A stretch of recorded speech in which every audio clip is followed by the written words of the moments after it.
अल्प दक्षिणा और अपार श्रद्धा, ये दोनों चीज़ें मिलती हैं तो कैसे बरसती है कृपा महाराज जी की आज इस गाथा से।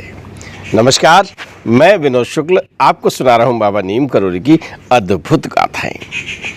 अद्भुत गाथाओं की श्रृंखला में महाराज जी के अनन्य भक्त प्रकाश चंद्र जोशी, जिनका निक नेम है मुकुंदा।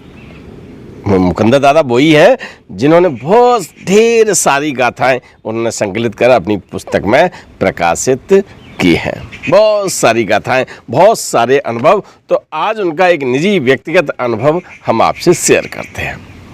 मुकुंदा प्रातः बेला में अपने ऑफिस जा रहे थे तो उन्होंने सुना कि महाराज जी आ गए हैं।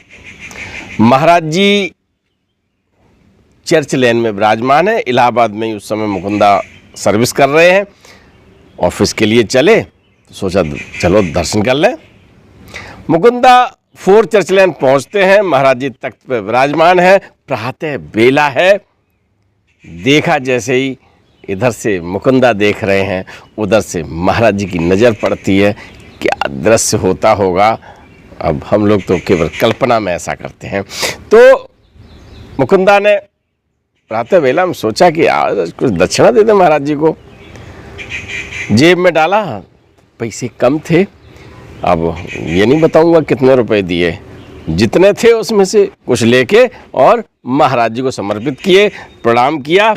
तो महाराज जी बोले, आज तो खूब प्रसाद बटेगा। तो मुकुंदा को ये लगा कि हम पैसे, मेरी जेब में तो इतने हमने ये दिए और रुपया हाथ में दे लिए महाराज जी ने, और ऐसे हाथ में लेके कहा आज तो खूब प्रसाद बटेगा। और तुरंत ही बोलते हैं, दादा इधर आओ। और सुधीर दादा खड़े थे वहीं बरामदे में, तो सीधे से आ गए। लो, वो पैसे उन्हें दिए, जाओ प्रसाद लाओ। अब जैसी महाराज जी की माया, अपना प्रणाम करके ऑफिस चले गए। ऑफिस गए हैं तो रास्ते में ये सोचते रहे कि महाराज जी ने आज क्या कहा, ये खूब प्रसाद बटेगा, इतने पैसे में कैसे क्या होगा। फिर जब ऑफिस का काम पूरा करके सांझ बेला में कि चलो आज देखें महाराज जी कैसे क्या प्रसाद बंटवा रहे हैं। गए भैया, तो चर्च लेन से 2-4 भक्त निकल रहे थे। सबके हाथों में प्रसाद था, कोई अपना एक खा रहा था। तो बड़ा ठीक है, महाराज जी ने आज प्रसाद बंटवाया। अंदर जब पहुंचे हैं तो इधर उधर निगाह देखी, ऐसे किया तो सुधीर दादा के पास बड़े बड़े टोकरे भर के प्रसाद रखा हुआ है। अब मैं सोच रहा हूं कि कैसे इतना प्रसाद हमारे पैसों से कैसे आ गया। और जैसे इधर देख रहे थे तो महाराज जी बोले, क्या देख रहा है, चल सुधीर दादा की सहायता कर। और उन टोकरों की तरफ हम पहुंच गए तो हम भी बुक्का भर के प्रसाद बांटने लगे।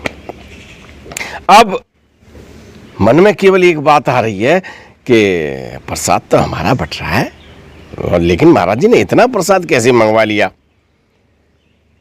महाराज जी मनोदशा जानते हैं।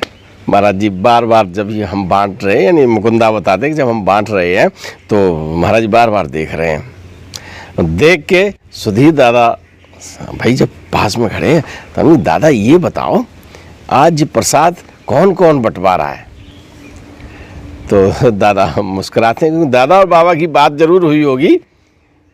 तो दादा ने फिर बताया कि पिछले वर्ष एक भक्त आया था,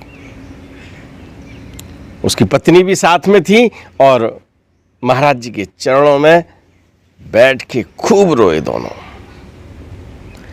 और ये कहा कि साहब 7 वर्ष हो गए हैं, कोई संतान नहीं है हमारे।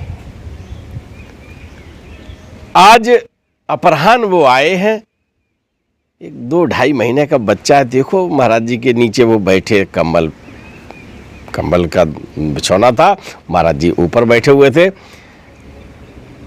तब मुझे समझ में आया कि महाराज जी ने कहा था आज तो खूब बटेगा प्रसाद।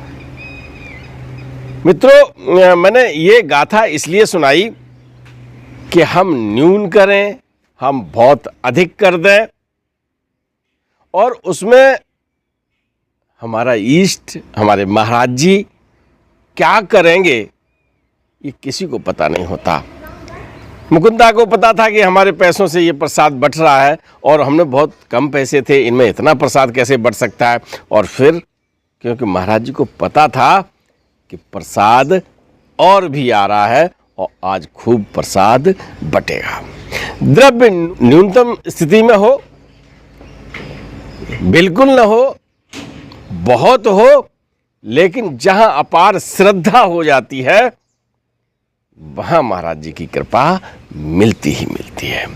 आज जो प्रसाद बटने की गाथा मैंने आपको सुनाई है, ये केवल इसलिए कि आज भी अगर महाराज जी की भक्ति आप करते हैं, पूरे विश्वास से करते हैं, श्रद्धा से करते हैं, विश्वास है उन्हें और संकल्प अगर कोई ले लेते हैं आप, तो जरूर पूरा होता है। ठीक है ना? तो चिंता मत करिए आपके पास पैसा नहीं है, पैसा बहुत है, पैसा बिल्कुल नहीं है, पैसा थोड़ा है। किसी भी स्थिति में महाराज जी आप पे तभी कृपा करेंगे जब आपकी श्रद्धा का मेल वहाँ होगा। चल पड़े। राम राम।